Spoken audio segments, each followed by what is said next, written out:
Assalamualaikum warahmatullahi wabarakatuh. Halo semuanya, kami akan membagikan materi tentang SWOT atau Strength, Weakness, Opportunity, Threat, yaitu tentang kekuatan, kelemahan, peluang, ancaman dari diciptakan sebuah jembatan penghubung antar negara. Jadi mari kita mulai untuk memahami materi SWOT jembatan antar negara dengan semangat dan antusiasme yang tinggi. Kita langsung masuk ke materi. Sosial budaya kekuatan. Hasil sumber daya alam, SDA, yang melimpah. Indonesia memiliki kekayaan SDA yang beragam, seperti hasil pertanian, perkebunan, dan pertambangan, yang dapat menjadi modal untuk pembangunan. Tenaga kerja yang murah dan ramah, santun. Indonesia memiliki jumlah penduduk yang besar dengan tenaga kerja yang relatif murah dan dikenal memiliki budaya yang ramah. Mayoritas etnis Melayu. Sebagian besar penduduk Indonesia berasal dari etnis Melayu yang memiliki kesamaan budaya dan bahasa, sehingga dapat mempermudah interaksi sosial. Kelemahan, perbedaan sosial budaya. Indonesia memiliki keberagaman suku, agama, dan budaya yang dapat menimbulkan potensi konflik sosial. Terjadinya perpindahan penduduk. Pembangunan jembatan penghubung antar negara dapat menyebabkan perpindahan penduduk yang dapat menimbulkan masalah sosial. Meningkatnya pola hidup konsumtif. Pembangunan jembatan penghubung antar negara dapat meningkatkan arus barang dan jasa yang dapat mendorong pola hidup konsumtif di masyarakat. Peluang. Listrik di Batam aman. Pembangunan jembatan penghubung antar negara dapat memberikan keuntungan di Batam, di mana listrik di Batam akan terus menyala. Pemerataan teknologi. Pembangunan jembatan penghubung antar negara dapat mempermudah penyebaran teknologi ke seluruh wilayah Indonesia. Kemudahan akses berpergian. Pembangunan jembatan penghubung antar negara dapat meningkatkan mobilitas penduduk dan memudahkan akses berpergian. Ancaman, konflik sosial, perbedaan sosial budaya dapat menimbulkan potensi konflik sosial di masyarakat. Terjerumusnya budaya masyarakat lokal, masuknya budaya asing akibat pembangunan jembatan penghubung antar negara dapat menggeser budaya lokal. Konflik pengakuan budaya lokal. Terdapat potensi konflik pengakuan budaya lokal akibat adanya dominasi budaya tertentu. Lingkungan kekuatan. Pariwisata yang menarik. Indonesia memiliki banyak destinasi pariwisata yang menarik, yang dapat dimanfaatkan untuk mendukung pembangunan jembatan penghubung antar negara. Masih banyak penghijauan. Sebagian besar wilayah Indonesia masih memiliki tutupan vegetasi yang cukup luas, yang dapat menjadi modal untuk pembangunan yang ramah lingkungan. Masih banyak lahan kosong. Indonesia memiliki lahan kosong yang cukup luas, yang dapat dimanfaatkan untuk pembangunan jembatan penghubung antar negara. Kelemahan, peningkatan jumlah sampah. Pembangunan jembatan penghubung antar negara dapat meningkatkan jumlah sampah yang dihasilkan. Tempat pengolahan sampah dan limbah yang masih terbatas. Infrastruktur pengolahan sampah dan limbah di Indonesia masih terbatas, sehingga dapat menjadi masalah lingkungan. Banjir masih sering terjadi. Banjir masih menjadi masalah lingkungan yang sering terjadi di beberapa wilayah Indonesia, yang dapat menghambat pembangunan dan aktivitas ekonomi. Peluang. Kendaraan listrik meningkat.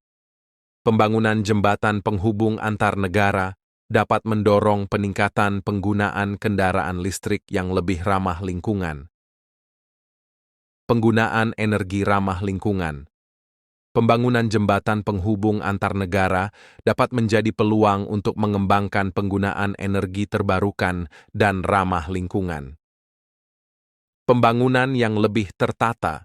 Pembangunan jembatan penghubung antar negara dapat menjadi momentum untuk melakukan penataan pembangunan yang lebih terencana dan berwawasan lingkungan. Ancaman: peningkatan polusi. Pembangunan jembatan penghubung antar negara dapat meningkatkan aktivitas transportasi dan industri, yang dapat menyebabkan peningkatan polusi udara, air, dan tanah. Kerusakan terumbu karang. Pembangunan jembatan penghubung antar negara yang tidak memperhatikan aspek lingkungan dapat menyebabkan kerusakan terumbu karang di wilayah pesisir. Penangkapan nelayan berkurang. Pembangunan jembatan penghubung antar negara dapat mengganggu aktivitas penangkapan ikan oleh nelayan, yang dapat menurunkan hasil tangkapan mereka. Ekonomi kekuatan. Biaya hidup cenderung lebih murah. Biaya hidup di Indonesia, terutama di luar Jawa, cenderung lebih murah dibandingkan dengan negara-negara tetangga. Jasa pengiriman lebih murah. Biaya jasa pengiriman barang di Indonesia relatif lebih murah dibandingkan dengan negara-negara lain, yang dapat menjadi keunggulan kompetitif. Tenaga kerja yang murah. Indonesia memiliki tenaga kerja yang relatif murah, yang dapat menjadi daya tarik bagi perusahaan-perusahaan. Kelemahan, peningkatan korupsi. Pembangunan jembatan penghubung antar negara dapat meningkatkan potensi korupsi, yang dapat menghambat pertumbuhan ekonomi. Biaya pembangunan tinggi. Pembangunan jembatan penghubung antar negara membutuhkan biaya yang sangat besar, yang dapat menjadi beban bagi pemerintah. Risiko pemborosan sumber daya. Pembangunan jembatan penghubung antar negara yang tidak terencana dengan baik dapat menyebabkan pemborosan sumber daya. Peluang. Meningkatnya pendapatan daerah. Pembangunan jembatan penghubung antar negara dapat meningkatkan pendapatan daerah melalui pajak dan retribusi. Peningkatan bisnis. Pembangunan jembatan penghubung antar negara dapat mendorong peningkatan aktivitas bisnis dan perdagangan. Peningkatan lapangan kerja.